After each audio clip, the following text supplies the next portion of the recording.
नमस्कार साथियों, मैं मारूफ मिलन रहमानी लेकर आया हूं मैं आपके लिए देश दुनिया एवं अपने राज्य बिहार की और छोटी बड़ी खबरों को केडीबी इंडिया पर। चलिए शुरू करते हैं खबरों का सिलसिला। हैदराबाद की जेंडिक फार्मा कंपनी एमएसएन ग्रुप ने कोरोना की सबसे सस्ती दवा फेविलो लॉन्च की है। इसमें फेविपिराविर ड्रग का डोज है 200 mg फेविपिराविर की एक टेबलेट 33 रुपये की होगी। कंपनी के मुताबिक जल्द ही फेविपिराविर की 400 mg टेबलेट भी लॉन्च की जाएगी। कोरोना के मरीजों के लिए पहले भी MSN group antiviral drug oseltamivir को ओस्लो नाम से लॉन्च कर चुका है। ये 75 mg की टेबलेट है। एमएसएन ग्रुप के सीएमडी डॉक्टर MSN रेड्डी का दावा है कि फेविलो कोविड-19 की सबसे प्रभावी और किफायती दवा है। उन्होंने कहा, हमारी कंपनी दवाओं की क्वालिटी का ध्यान रखने के साथ उसे लोगों को उपलब्ध कराने में विश्वास रखती है। Drug control general of India favipiravir को मंजूरी दे चुका है। इससे कोरोना के हल्के और मध्यम लक्षण वाले मरीजों का इलाज किया जा सकेगा।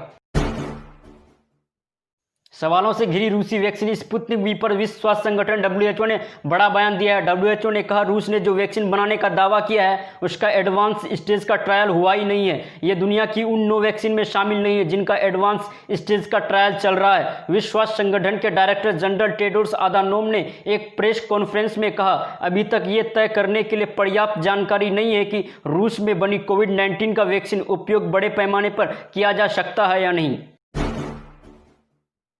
अमेरिकी वैज्ञानिकों ने एक ऐसा इनहेलर बनाया है जो कोरोना को रोकने के लिए PPE से भी ज़्यादा सुरक्षा देगा। यह दावा कैलिफोर्निया यूनिवर्सिटी के शोधकर्ताओं ने अपनी रिसर्च में किया है। इस इनहेलर को एरोनेप्स नाम दिया गया है, जिसे इस्तेमाल करने के लिए नाक में स्प्रे करना होगा। इस इनहेलर में खास तरह की नैनोबॉडीज है जो एंटीबॉडीज से तैयार की गई है। एंटीबॉडीज लामा और ऊंट जैसे जानवरों में पाई जाती है जो शरीर को तगड़ी इम्यूनिटी देती है। इनहेलर में मौजूद नैनोबॉडीज को लैब में तैयार किया गया है। ये नैनो टेक्निकल मॉडिफाइड है जो खासतौर पर कोरोना को ब्लॉक करने के लिए विकसित की गई है। स्वतंत्रता दिवस पर झंडा तोलन के लिए गांधी मैदान पूरी तरह सज-धज कर तैयार हो गया है। कार्यक्रम की सभी तैयारियां पूरी कर ली गई है। सुबह 9 बजे मुख्यमंत्री नीतीश कुमार तिरंगा फहराएंगे। Army, CRPF, SSB, CISF, BMP, ITBP, NDRF, SDRF के साथ साथ CM, DAP, होमगार्ड और NCC का परेड और सलामी होगा। कार्यक्रम में 2000 लोग मौजूद रहेंगे। बुजुर्ग, बच्चे, स्वतंत्रता सेनानी और आम लोगों को गांधी मैदान में एंट्री नहीं दी जाएगी। दक्षिण चीन सागर में छोटे देशों को धमकाने वाला चीन अमेरिका के तीखे तेवरों से बैकफुट पर आ गया। शी जिनपिंग सरकार ने सेना को एक आदेश जारी किया है। इसमें कहा गया है कि चीनी नेवी साउथ चाइना सी में ऐसा कोई कदम ना उठाए जिससे इस क्षेत्र में तनाव बढ़े। इतना ही नहीं, चीनी सेना को आदेश दिया गया है कि वो किसी भी हाल में पहली गोली अपनी तरफ से ना चलाए। चीन इस क्षेत्र के छोटे देशों जैसे फिलीपींस और ताइवान को धमकाने के साथ ही कुछ नए द्वीपों पर कब्जा करने की कोशिश कर रहा था। अमेरिका ने इन देश को मदद करने का वादा किया।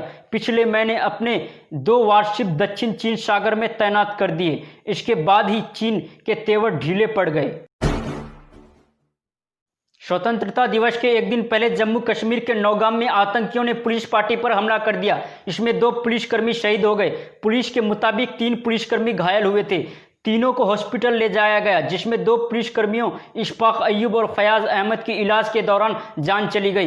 पूरे इलाके की घेराबंदी कर दी गई है। आतंकी हमला श्रीनगर सिटी के बाहरी इलाके में हुआ। इसमें पहले गुरुवार को सुरक्षा बलों ने पुलवामा के अवंतीपुर में आतंकियों के 3 ठिकानों को ध्वस्त किए थे।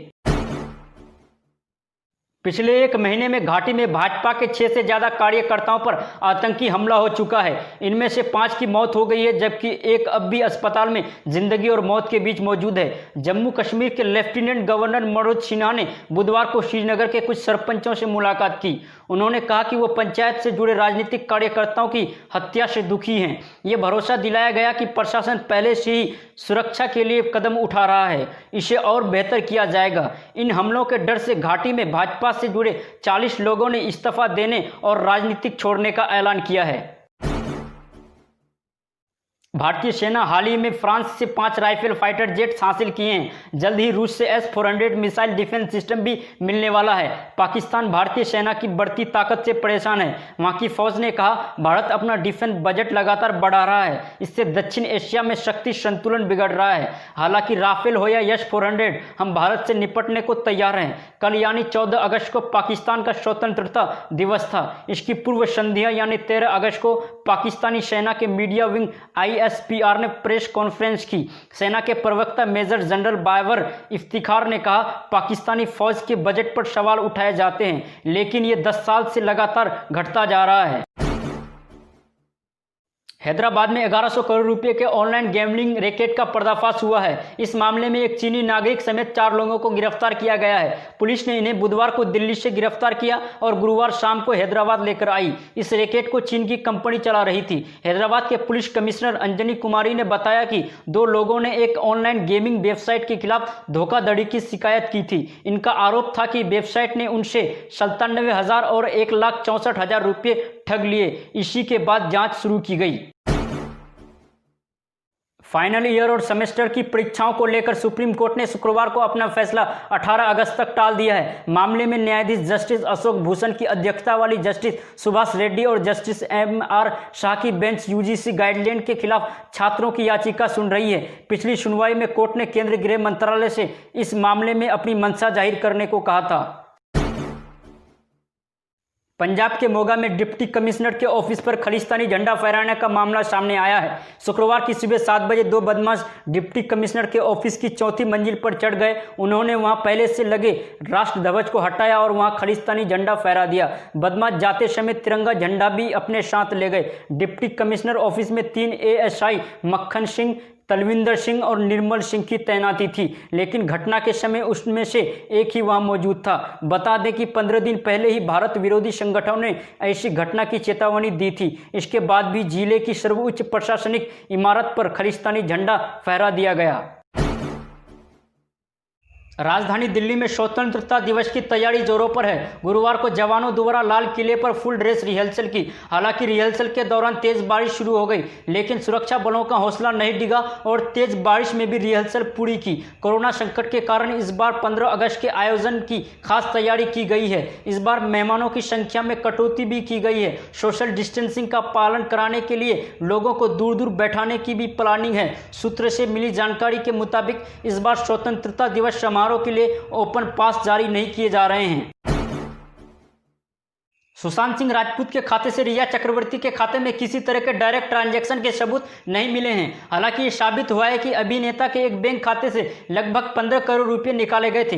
ईडी इस बात की जानकारी जुटाने की कोशिश कर रहा है कि ये रकम किसके खाते में जमा हुई। मुंबई मिरर की खबर के मुताबिक सुशांत के कई खातों से नेट बैंकिंग और डेबिट कार्ड से हुए ट्रांजैक्शन की जाँच जारी है। ईडी से जुड़े एक सूत्र ने बताया कि इस निकासी की मैपिंग कर यह पता लगाने में मदद मिलेगी कि पैसा कहाँ गया और इसके पीछे मकसद क्या था। दुनिया के कई हिस्सों में बढ़ते तनाव के बीच इस साल पहली बार अमन बहाली के लिहाज से एक बड़ी खबर सामने आई है। कट्टर दुश्मन माने जाने वाले इजराइल और संयुक्त अरब अमीरात के बीच गुरुवार को ऐतिहासिक शांति समझौता हुआ। दोनों देशों के बीच मध्यस्थ की भूमिका निभाने वाले अमेरिकी राष्ट्रपति डोनाल्ड ट्रंप ने खुद ट्विटर पर इसकी जानकारी दी। 1948 में आज़ादी के बाद इजराइल का किसी अरब देश के साथ ये सिर्फ तीसरा समझौता है। इससे पहले वो जॉर्डन और मिस्र के साथ समझौता कर चुका है। नेपाल के गांव पर चीनी के कब्जे का खुलासा करने वाले पत्रकार बलराम बनिया की संदिग्ध हालत में मौत हो गई है। 13 अगस्त को नेपाल के मांडू जिले में बागमती नदी के किनारे हाइड्रो पावर प्रोजेक्ट के पास उनका शव मिला। 11 अगस्त को परिवार ने उनके लापता होने की रिपोर्ट दर्ज कराई थी। बनिया के चेहरे पर चोट के निशान पाए गए हैं। गुरुवार को आखिरी बार बनिया को बालखू नदी के किनारे टहलते देखा गया था। उनके मोबाइल फोन की आखिरी लोकेशन भी इसी जगह मिली थी। हालांकि कुछ देर बाद बनिया का फोन स्विच ऑफ हो गया था। सरकारी हेल्थ बीमा योजना आयुष्मान भारत अब गरीबों के दायरे से बाहर निकल रही है। इस हेल्थ बीमा का लाभ अब मध्यम वर्गीय परिवारों को भी मिलेगा। 5 लाख रुपये कवर वाली इस स्वास्थ्य बीमा योजना का दायरा बढ़ने से देश की ज़्यादा आबादी इसके दायरे में आएगी। इससे उनका सस्ता इलाज हो सकेगा। सरकार ने स्वास्थ्य के मोर्चे पर मध्यम वर्ग को बड़ा तोहफा दिया है। आयुष्मान भारत योजना से देश के मध्यम वर्गीय परिवारों को भी इलाज के लिए सालाना 5 लाख रुपये का हेल्थ कवर मिल जाएगा। इससे पहले इस योजना का लाभ केवल आर्थिक रूप से पिछड़े हुए लोग ही उठा सकते थे। बिहार विधानसभा चुनाव में बीजेपी की कमान महाराष्ट्र के पूर्व मुख्यमंत्री देवेंद्र फडणवीस के हाथ में हो सकती है। खबर है कि फडणवीस को बिहार का चुनाव प्रभारी बनाया जाएगा। वो बिहार में बीजेपी के चुनाव प्रचार, टिकट बंटवारे मुद्दों पर पार्टी नेताओं की राय और समन्वय बनाने के लिए जिम्मेदार होंगे। फडणवीस विधानसभा चुनाव के दौरान पूरे तौर पर सक्रिय रहेंगे। वो वर्तमान बिहार प्रभारी भूपेंद्र यादव के साथ मिलकर काम करेंगे। भाजपा के वरिष्ठ नेता डॉक्टर सीपी ठाकुर ने कहा कि वो बेहतर नेता है और चुनाव में बढ़िया काम करते हैं। वीडियो अच्छा लगे तो वीडियो को लाइक कर दीजिए और इसी तरह के तमाम अपडेट्स के लिए केडीबी इंडिया को सब्सक्राइब करें। धन्यवाद।